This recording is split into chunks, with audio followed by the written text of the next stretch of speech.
The Innovation Award recognises the person or group that has introduced innovative measures to reduce stress on our oceans.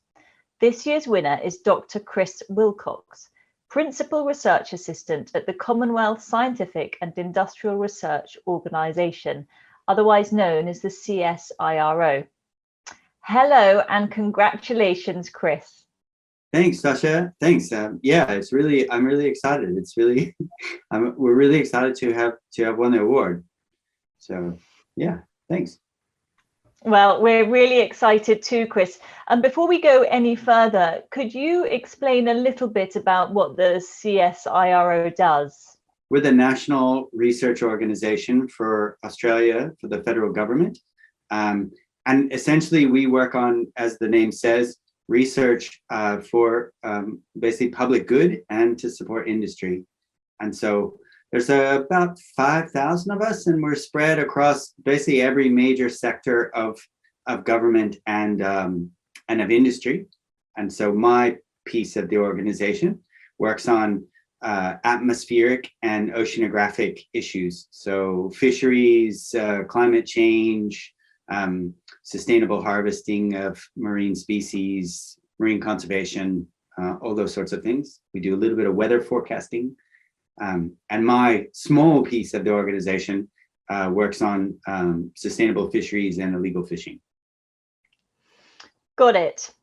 And so you have won this year's Innovation Award for 2 initiatives. The first is the invention of an affordable radar that can detect dark vessels at sea, which fish illegally, among other things. The second is the development of hydrophones that can be trained to act as underwater microphones and pinpoint illegal fishers and poachers who use explosives and other means. I just want to recognize at the outset, like, I'm up by name for the award, but it's actually my team that's done all the work. So there's two teams of people that work in my group, one that works on the hydrophone work and one that works on the radar work. So we're actually a group effort. I'd be nowhere without them. So Chris, let's talk about the radars first. Can you explain a little bit about the issue of dark vessels? So the radar idea really came out of some discussions, essentially with the Indonesian Fisheries Ministry, who we work pretty closely with. We have a long-standing cooperation with them, trying to help them address illegal fishing. They historically have had a fairly significant problem, and it's a global problem. It covers everything from sort of high seas pirates that you once in a while see in the media, all the way down to just people breaking minor rules, even recreational fishers. So it's quite a wide spread of issues. The radar idea really came from the fact that a lot of the agencies charged with this sort of addressing this sort of problem struggle with getting access to data. So militaries around the world have satellites that track what vessels at sea are doing, but that information is all classified. Fisheries agencies are civilian agencies, so they can't get access to that. So they often have to go to the commercial market and buy satellite radar and other things in order to track where vessels are. And that poses a real problem for them because of cost. So radar data from satellites obviously is very expensive. So we had the idea that, well, there's all these ships running around the ocean and they all have navigation radars so they can avoid bumping into each other. Really, if we just made a little data logger that sat on the side of those ships' radars, and if they were willing to volunteer, we could basically just harvest the data off their radars and then assemble that up into something that would be usable across all the vessels and provide that to countries. And so basically that's what we've started doing. And what it means is a country like Ghana, who has fishing vessels operating in its waters, can actually use its own fishing vessels or their kind of commercial shipping vessels or even recreational vessels and basically use those as sensor platforms at sea. And so for a few $100, they can basically have radars running around the place. And so instead of paying, thousands and thousands and thousands of dollars for a small postage stamp satellite image, they can basically just use their domestic fleets to do the same thing at no cost. So a dark vessel actually ranges from, you know, pirates right down to a little fishing boat somewhere in the middle of the ocean. Yeah. So the number of vessels that actually have tracking systems on them in the world is actually very small. There's really only kind of two groups of vessels. So one is the big cargo ships. They all have one tracking system on them that's really designed so those ships can talk to each other so they don't smash into each other, right? So they all transmit their position. That's called AIS. And then fisheries agencies put satellite tracking systems on some fishing vessels. That's called VMS, and it tracks where the vessels are. But that's only for really big industrial vessels. So if you come to a country like Australia, we do have tracking systems on the big commercial vessels, but commercial fishing vessels, but all of the medium-sized and small ones don't, and none of the recreational vessels do. And if you go to a country like Indonesia, they've got 500,000 fishing vessels. 5,000 of those have tracking systems, the really big ones, and all the other 495,000 vessels basically have no tracking system. So you have to use radar or something like that to figure out even where they go, what they're doing. So even something as simple, not necessarily chasing illegal behavior, but just understanding where people fish and what the pressure on the environment is for those 495,000 vessels, you need some way to measure that. And so this is basically an inexpensive way to measure that. And it's a really stupid question, Chris, but as a sort of radar dinosaur, so your radars you don't have to have a tracking system to be picked up by the radar, obviously. No. So then you pick up everything in the vicinity of these radars, or is there a sort of range? Or? Yeah, they have a range. It's determined in part by the curvature of the Earth. So radar doesn't see over the horizon generally. And so that depends on how high the radar is off the water, on the ship you're talking about. And then also how powerful the radar is. So to give you an example, though, the first ship we used was our national research ship. It has a range of about 300 kilometers, and that's the radius. So the width is both sides of that, 600 kilometers. So when that ship steams, say, across the Mediterranean, for instance, it's going to reach a third of the Mediterranean. I don't know offhand how wide the Mediterranean is, but just to take a guess, it's a couple thousand kilometers. It would sweep a third of the Mediterranean, say, as it's passing by, going east-west. So there's thousands and thousands of container ships, car carriers, other kinds of cargo ships, ferries, commercial fishing vessels. Basically, every vessel of any size has a radar. Your kind of rinky-dink little radar on top of a recreational vessel reaches about 30 kilometers. A big one on a container ship will be similar to our research vessel. It'll be several hundred kilometers in radius. And it'll pick up anything that sort of returns the radar signal from the surface. So radar is basically firing microwaves, like your microwave oven. And the system basically fires those microwaves out, and then they bounce off something and they come back. And it uses that bouncing back to measure that there's something out there. And so anything that's sticking up above the surface will return a signal. The bigger the thing, the stronger the signal, the further away you can see it. But even little objects in the water, say a floating container, we would see. And how sort of up and running are your radars? Are they being used quite a lot at them already, or? So we've had one running on our research vessel as our first pilot. That's been running for 3 years. We have one on a big super yacht as a trial here. That's now been running for 6 months. We have one on a vessel that's based out of South Africa that goes up the Indian Ocean coast. So it goes essentially from Kenya to South Africa. That's been running for a bit.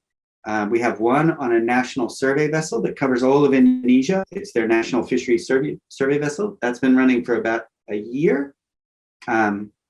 So we've got about 5 that have been running kind of long term, and we've now worked out all the kinks And now we're at this stage of scaling. So we're just about to sign a collaboration with the Great Barrier Reef Marine Park Authority to put it on all of their patrol vessels. And they will use that to basically measure where users are in the marine park. We're about to put it on all of the fisheries patrol vessels in Indonesia. So that will allow them to understand, to basically build a picture as those patrol ships move around about where users are there. And then we're talking to a couple big industrial shipping companies, one container ship company and one car carrier company. So they each have, several hundred vessels that are moving around the ocean all the time. And that will mean essentially we'll have global real-time coverage. So we'll have radar everywhere all the time. Did you ever hear about the MH370? It was a Malaysian Airlines plane and it crashed in the middle of the Indian Ocean. And there was a huge search for it, right? So if we have this radar system running, we can just go into our database from all the container ships that have passed through that area and look to see if any of them have picked up a stationary metal object in the Indian, and for no money. They're just volunteering the data. It's fascinating. And does it come under your remit as to how you collect this data and globalize it and centralize it, or does it not matter? Everyone deals with their own remit of data, as it were. So what we're doing, obviously there are sensitivities from the different providers. You're sailing a ship somewhere, you might have some issues with what radar, who sees it, things like that. So for each provider, we sign a data sharing agreement and they get to specify what they're willing to share and with who and things like that. Then all the data goes up into a big database. So we keep track of basically who the providers are and who we're giving the data to. And we essentially kind of handshake the arrangements so everyone's happy with what they're getting. It's really fascinating, and presumably the scale of it and scope of it is infinite. But what's your sort of hope if you could sort of fantasize about the best scenario outcome? What would it be? I'd like to see us sort of stand up a global database that has essentially real-time or near real-time data coming into it. And so for me, that would mean that safety at sea issues like the airplane crash, we could provide information to them really at very, very little cost, just essentially the maintenance of the system. Interestingly, one of the issues for high seas illegal fishing is the question of hot pursuit. So if you're a country and you're chasing a vessel that's made a violation, you have to keep them in sight all the time in order to be able to interdict them. So if you lose sight of them, then they're gone. And even if you find them again, you can't demonstrate that you had them in sight the whole time. So for cases like that, we could actually serve up all this radar data from ships passing around so that even if they can't keep them in sight, they can keep them in radar contact and they know it's the same vessel. And so I think there's a bunch of applications like that. Think about Somali pirates. You're sailing a container ship. We can give you the radar data from the container ship that's 2 hours ahead of you, and you can see if there was a vessel sitting in your path that looks suspicious. So I think, it's essentially about democratizing access to this sort of data, which up to now has been prohibitively expensive, for lots of people with legitimate interests in having access to it. Well, it's wonderful, Chris, and I'm really excited about it and its potential. But you also won an award for your other hat, as it were, which is the hydrophones. So first of all, can you explain what a hydrophone is? So the most simple way to think of it is essentially an underwater microphone with a small computer that processes the sound. And then it has a satellite communication system so that it can then send a message that says, hey, I heard something of interest. And that could be an explosion from bomb fishing. It could be a vessel that's in an area where it shouldn't be. It could be someone turning on an air compressor, basically diving in a way that they shouldn't. One of the nice things about sound and water is sound travels very far in water. I mean, whales can call to each other from across ocean basins. So everything you do in the water makes sound, and those sounds can be used to identify activities of interest. And the work started out because up in Southeast Asia, where we were working, there's a real problem with people using explosives for fishing. And they do that because the fisheries, in some cases, are depleted. And so it's a way to catch essentially everything that's there. Can you explain how the explosives work? What do they do?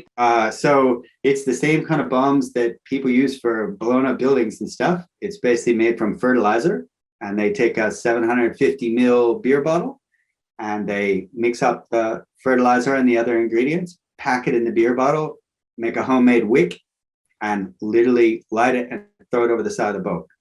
And so it's dangerous to the fishermen. It's obviously illegal, and it's dangerous. It's very damaging to the habitat, because when the bomb goes off, it makes a big concussion, and it's often used where there are corals and things. So it destroys the coral, which has a very long recovery time.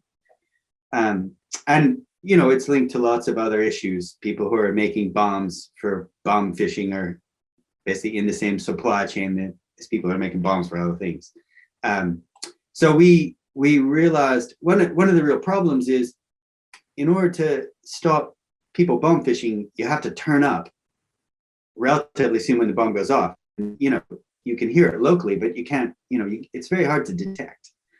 And so we started thinking about using the underwater sound from the explosion to measure where bombs are going off, and to help the authorities in Indonesia then be able to dispatch patrol boats. And that was the sort of start of working on underwater sound, was thinking about the bomb fishing. But obviously you can hear vessel engines, compressors, all kinds of other things. And you can probably even distinguish the behavior of vessels. So for instance, when a longliner, which uses a big, long, 40, 100 kilometer long fishing line with lots of hooks on it to catch fish, often tuna, when they're hauling that gear, they basically winch themselves up the gear and take the fish off. And so they have a very, very particular sound of their engine when they're doing that, because they pull the gear tight, and then they winch themselves along, and then they pull it tight, and they winch themselves along. So even behaviors like that are potentially distinguishable from underwater sound. And so what we started working on is basically building a system that you can record the sound, analyze the sound, but also be able to get an alert in real time to an authority that might be able to do something. So we basically make a little kit. It's essentially a underwater sound surveillance in a box. So we literally box up sort of 3 to 5 hydrophones, and we provide them to patrol vessels. And so they get a box that's got the equipment in it, and they then can use those as part of their kind of patrolling and surveillance activities. So some of the hydrophones actually have real-time communications via satellite.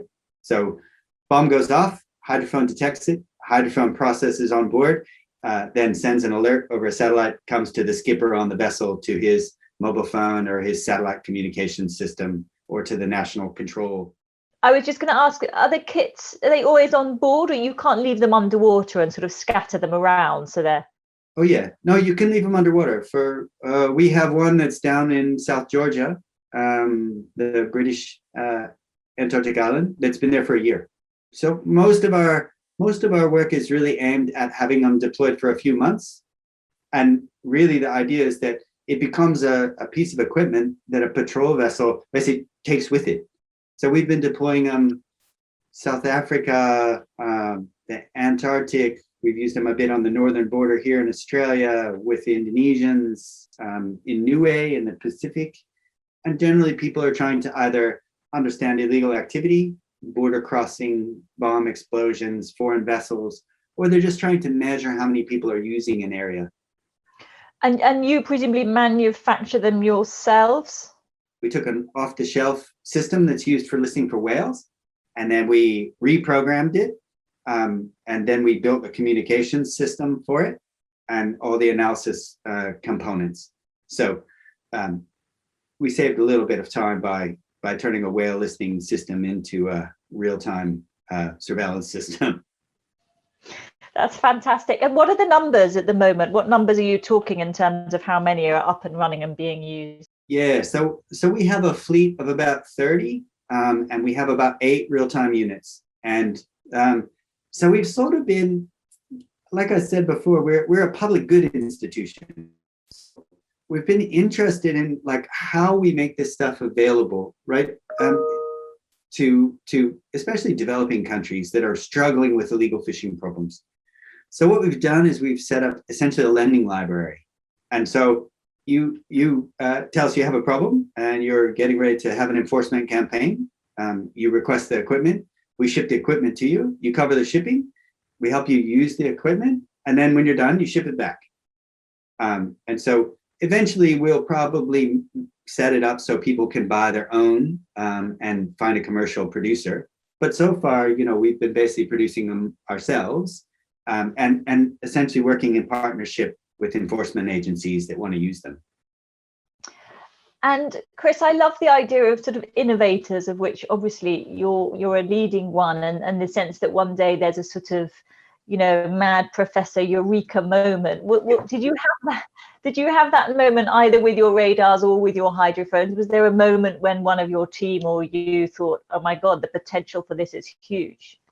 Yeah, I think, my Eureka moments often come in the shower in the morning. I don't know, your brain's kind of relaxed then and you're just like, drifting around as you're using soap and stuff. So the radar stuff came at one of those moments. And I think one of the really satisfying things is now, a couple of years down the road, to actually be talking to these big major shipping companies that have hundreds and hundreds of vessels and actually see that now go from, a kooky idea one morning in the shower that we the little team managed to make work to something that might be global scale. That's pretty satisfying. I have lots of kooky ideas that don't work. I'm sure you do. How big is your team, out of interest? We're about 25 people. So it's a mix of statisticians, engineers, fisheries biologists, spatial analysts. Yeah. And just the last question on funding, Chris, on both of them. You've touched on it, obviously, but is your hope that, you're a government-funded organization, so obviously if this really takes off, will companies just, all the money will sort of generate itself for more and more and more, or a company takes it off your hands, or how do you see that working in the future for both? I don't know, that's sort of an interesting journey. I guess I have a personal ethical view about kind of how that should work. I feel like I got into science to do good things for the public, really. And so on a personal level, I'd like to see an end to illegal fishing. I'd like to see people able to find lost airplanes at sea. Obviously, those efforts require money in the long term. Right now, we're a mix of government funding and grants. And so that's allowed us some freedom to develop these things. So in the end, we will probably have to figure out some commercial arrangements for it to last indefinitely. But I'm very much of the view that these are public good investments. And so the whole idea behind that is to increase essentially access to information, so that a country like Ghana, can reasonably manage its marine resources and have a sustainable marine industry. Well, once again, Chris, thank you so much for your time, and a huge congratulations for winning this award. And I'm really intrigued as to how both of these projects are going to pan out. So we'll be following it, and we'll hopefully revisit it at some stage in the future. Thank you. Yeah, thank you very much. And we really hope that all the people that read about it end up getting in touch. We're super interested in seeing the stuff take off. So thanks a lot.